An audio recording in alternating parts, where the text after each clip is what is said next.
तो hello everyone, जैसा कि आप लोगों को पता होगा कि आप लोगों के लिए मैं बैक टू बैक सभी सिलेबस और सभी विषयों पर पाठ्यक्रम पर वीडियो ला रहा हूं। तो अभी सबसे पहले हम लोग जानेंगे कि जो भी बीए के छात्र हैं उन सभी के लिए सेमेस्टर वाइज पाठ्यक्रम जानना पहले ज़रूरी है।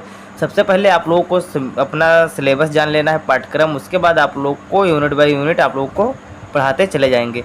तो सबसे पहले हम बीए जो पंचम सेमेस्टर यानी कि 5th सेमेस्टर है उन लोगों का हम समाजशास्त्र का पाठ्यक्रम यानी कि सिलेबस जानेंगे कि आप लोगों को क्या पढ़ना है क्या नहीं पढ़ना है। जैसे कि इससे पहले हम लोगों ने सामाजिक परिवर्तन, समाजशास्त्र की अवधारणा और सामाजिक संरचना ये सब हमने पढ़ लिया था। इसके बाद अब हम पढ़ेंगे कि समाजशास्त्र में क्या है। पश्चिमी समाजशास्त्र के विचारक या प्रणेता जो हैं, विचारक हैं, वहाँ के जो विचारक हैं इन सब के बारे में हम जानेंगे। तो ये है हमारा पाठ का शीर्षक यानी कि कोर्स टाइटल क्या है आपका, पश्चिमी समाजशास्त्र विचार के प्रणेता। ये हमारा बीए पंचम सेमेस्टर का ये पार्ट 1 है। पार्ट 2 पर बहुत जल्द ही वीडियो आने वाला है, उसको भी आप लोग देख लेना। ज़्यादा से ज़्यादा कमेंट करना जिन लोगों को भी यदि इसका फुल डिटेल यूनिट चाहिए। अगर आप लोगों को इम्पोर्टेंट क्वेश्चन का वीडियो चाहिए तो इम्पोर्टेंट क्वेश्चन का भी वीडियो मिल जाएगा। तो सबसे पहले हम लोग देखते हैं यूनिट नंबर 1 यानी कि इकाई 1 में क्या क्या पढ़ना है। तो इकाई 1 में हम पढ़ेंगे कि समाजशास्त्र का उद्भव क्या होता है, समाजशास्त्र का उद्भव कहाँ से हुआ, उसमें किस प्रकार से क्रांति आई और उसके विकास कैसे हुआ। तो समाजशास्त्र का जहाँ से उद्भव होता है, जैसे कि अगस्त काम्टे के द्वारा उसका आविर्भाव किया गया, तो वहाँ से आप लोगों को पूरा पढ़ते जाना है। क्रांति पढ़ना है, क्रांति में आप लोगों को फ्रांसीसी क्रांति और औद्योगिक क्रांति दोनों पढ़ना रहेगा। तो इस प्रकार से आप लोगों को फ्रांसीसी क्रांति और औद्योगिक क्रांति दो चीज़ें पढ़ना रहेगा यहाँ पर, और उसके साथ इसका उद्भव पढ़ना रहेगा कि जैसे कि आप लोगों को पता होगा 4 चरणों में समाजशास्त्र के उद्भव हुआ था। तो चारों चरण आपको पढ़ना रहेगा कि प्रथम चरण में किस प्रकार से उसका विकास हुआ, द्वितीय चरण में किस प्रकार से विकास हुआ, तृतीय चरण और चतुर्थ चरण। तो ये चारों चरण आप लोगों को बहुत अच्छे तरीके से बताए जाएंगे। फिर यहाँ पर आप लोगों को सेकंड यूनिट पर देखा जाएगा कि सेकंड यूनिट में आप लोगों को विचारकों का यहाँ पर जो मतलब उनके कथन है या उनका जो क्रियाकलाप है वहाँ पर आप लोगों को पढ़ना रहेगा। कि जैसे कि सबसे पहले अगस्त काम्टे, तो अगस्त काम्टे का क्या यहाँ पर कहना है, इनका क्या ओपिनियन है, तो यहाँ पर हमको ये पढ़ना रहेगा। तो इनका क्या है कि प्रत्यक्षवाद पढ़ना रहेगा और विज्ञान का पदानुक्रम, 3 चरणों का नियम, ये सब हमें पढ़ना रहेगा कि इनके अगस्त काम्टे के द्वारा, जो सबसे माने जाने विद्वान है और समाजशास्त्र के जनक भी कहलाते हैं अगस्त काम्टे। तो इनका हमें यहाँ पर पढ़ना रहेगा कि अगस्त काम्टे के द्वारा प्रत्यक्षवाद और विज्ञान का पदानुक्रम और 3 चरणों का नियम, ये 3-4 चीज़ें हमें अगस्त काम्टे के द्वारा पढ़ना रहेगा। फिर दूसरे जो वैज्ञानिक हैं यानी कि दूसरे जो प्रवर्तक हैं या प्रणेता हैं, विचारक हैं, हर्बर्ट स्पेंसर। तो हर्बर्ट स्पेंसर के द्वारा हमें क्या पढ़ना रहेगा, सामाजिक विकास यानी कि समाजशास्त्र का विकास और सामाजिक डार्विनवाद। तो इनका डार्विनवाद का सिद्धांत जिस प्रकार से काम किया है उसी प्रकार से इनका सामाजिक डार्विनवाद इनको माना जाता है। तो हर्बर्ट स्पेंसर, कभी कभी क्वेश्चन ये भी आ जाता है कि हर्बर्ट स्पेंसर को नहीं, डार्विनवाद का मतलब विचारक किसे माना जाता है, समाज का डार्विनवाद किसे माना जाता है, तो हर्बर्ट स्पेंसर को। फिर आप लोगों को देखना है कि इकाई 3 में क्या पढ़ना रहेगा। तो इकाई 3 में आप लोगों को एमिल दुर्खीम यानी कि कभी कहीं कहीं इमाइल दुर्खीम भी लिखा रहता है, ज़्यादा से ज़्यादा लोग इमाइल दुर्खीम ही जानते होंगे।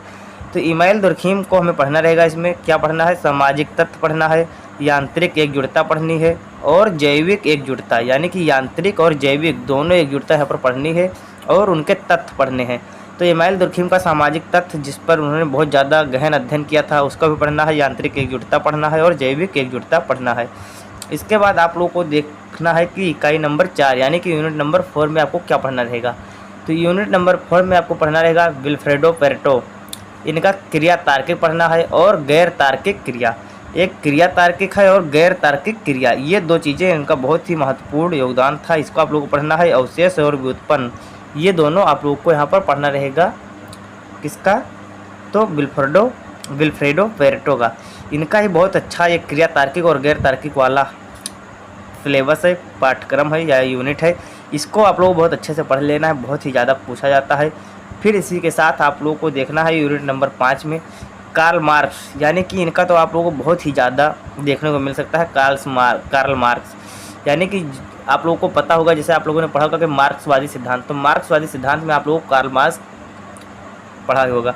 इनका क्या है, द्वंद्वात्मक ऐतिहासिक भौतिकवाद है और वर्ग संघर्ष, यानी कि संघर्ष के बारे में, वर्ग संघर्ष इनका बहुत ही ज़्यादा महत्वपूर्ण था, वर्ग संघर्ष इनका अच्छा था। वर्ग के लिए इन्होंने संघर्ष किया। ये संघर्षवाद बहुत ही ज़्यादा इनका पढ़ा जाएगा, ये इसको आप लोगों को पढ़ना है। कार्ल मार्क्स का तो बहुत ही ज़्यादा क्वेश्चन पूछा जाता है, ये 100% तय है। आप लोगों को यूनिट बाय यूनिट बहुत ही जल्द सिलेबस पूरा कंप्लीट कराया जाएगा, साथ में इंपॉर्टेंट क्वेश्चन और उत्तर भी आप लोगों को प्रोवाइड किए जाएंगे। फिर क्या है, मैक्स वेबर इकाई 6 यानी कि यूनिट नंबर 6 में आपको मैक्स वेबर पढ़ना रहेगा। इनका क्या क्या कार्य है, इनका क्या योगदान है समाजशास्त्र में, तो सामाजिक कार्य इनका पढ़ना रहेगा, प्रोटेस्टेंट नैतिकता पढ़ना रहेगा और पूंजीवाद की भावना। तो आप लोगों को यहाँ पर पूंजीवाद की भावना पढ़ना रहेगा। वैसे कि पूंजीवाद यदि आप लोग पंचम सेमेस्टर हैं, पॉलिटिकल साइंस है, तो वो उनको बहुत अच्छे तरीके से पूंजीवाद का मतलब तथ्य मालूम होगा पूंजीवाद क्या है। तो यहाँ पर आप लोगों को प्रोटेस्टेंट नैतिकता और पूंजीवाद की भावना पढ़ना रहेगा। तो ये सब आपको पढ़ना रहेगा इकाई नंबर 6 में, यानी कि मैक्स वेबर के अंतर्गत। फिर आप लोगों को देखना है इकाई नंबर 7 यानी कि यूनिट 7 चैप्टर 7 में आप लोगों को GH मीड को पढ़ना है। GH मीड के अंतर्गत आप लोगों को प्रतीकात्मक अंतःक्रिया पढ़नी है। स्वयं और मैं की अवधारणा, यहाँ पर स्वयं क्या होता है, यानी कि स्वयं किया या मैंने किया। तो स्वयं और मैंने या मैं, इस पर क्या अवधारणा है, इस पर कॉन्सेप्ट क्या है, इसका मतलब व्याख्या यहाँ पर करेंगे कि स्वयं और मैं में क्या अंतर है, इनका संबंध क्या है, इस पर किस प्रकार से अवधारणा इन्होंने दी है बहुत अच्छे तरीके से। GH मीड का आप लोगों को बहुत अच्छे तरीके से अध्ययन कर लेना है। GH मीड आप लोग को एकदम ध्यान में बिठा लेना है, GH मीड बहुत ही ज़्यादा पूछा जाता है। फिर ये देख लीजिए टालकाट पार्सन्स, कहीं कहीं टाल काटे पार्सन्स लिखा रहता है, कहीं कहीं टाले काट पार्सन्स लिखा रहता है, तो आपको टालकाट पार्सन्स पढ़ना रहेगा। तो पार्सन्स का क्या कहना है, पार्सन कभी कहीं यही क्यों लिखा रहता है पार्सन्स महोदय, तो पार्सन्स महोदय क्या सामाजिक प्रणाली इनका है और पैटर्न चर यानी कि पैटर्न अध्ययन इनका है, आकृत आकार अध्ययन। तो पैटर्न चर इनको पढ़ना है और सामाजिक प्रणाली में कौन कौन सी प्रणालियाँ लागू हुई, ये सभी आप लोगों को पढ़ना रहेगा। और साथ में आप लोगों को यहाँ पर एक और है RK मर्टन, जिनको पढ़ना रहेगा। इनका क्या है, मध्य श्रेणी का सिद्धांत है, प्रकट और अव्यक्त कार्य, यानी कि यहाँ पर मध्य श्रेणी का जो सिद्धांत है, मीडियम श्रेणी वाला, मीडियम सीरीज का, तो इसको यहाँ पर आपको पढ़ना रहेगा। और प्रकट और अव्यक्त कार्य और प्रकट कार्य, ये दोनों आप लोगों को यहाँ पर पढ़ना रहेगा। बहुत अच्छे तरीके से आप लोगों को 8वीं यूनिट का एक यूनिट का आप लोगों को 2-3 वीडियो प्रोवाइड किया जाएगा। बहुत ही जल्दी आप लोगों को पूरा सिलेबस ख़त्म किया जाएगा, यानी कि जैसे ही आप लोगों को दिसंबर की परीक्षाएं स्टार्ट होने वाली होंगी, उससे पहले आप लोगों का पूरा सिलेबस, इंपॉर्टेंट क्वेश्चन सभी का यहाँ पर आप लोगों को कंप्लीट वीडियो मिल जाएगा। तो आई होप आप लोगों को वीडियो ज़रूर पसंद आया होगा। वीडियो को पसंद आया है तो वीडियो को लाइक करना, चैनल पर नए चैनल को सब्सक्राइब करके बेल नोटिफिकेशन को ऑल पर सेट कर देना।